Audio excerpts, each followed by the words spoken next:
করলাম জনগণের জন্য, তো গোটা বাংলাদেশের জনগণ দেখতে হবে। তো এখন বক্তব্য রাখবেন উনি শেখ হাসিনা শিকার, উনি হাসিনার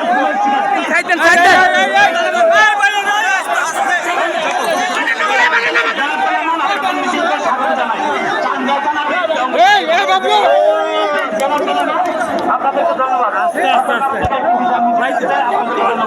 ধন্যবাদ। নির্যাতনের শিকার, খুনের শিকার, নির্যাতিত নেতা চট্টগ্রামের বীরপুরুষ বিএনপি জাতীয় স্থায়ী কমিটির সদস্য জনাব মোহাম্মদ সালাউদ্দিন আহমেদ, জনাব সালাউদ্দিন আহমেদ।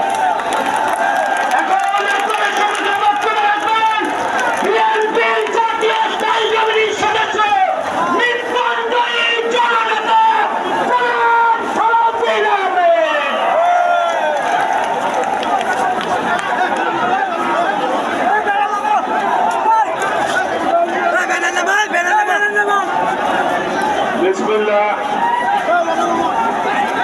আলহামদুলিল্লাহ, আসসালাতু ওয়াসসালামু আলা রাসূলিল্লাহ। আন্তর্জাতিক গণতন্ত্র দিবস উপলক্ষে আয়োজিত চট্টগ্রামের আজকের এই বিশাল সমাবেশের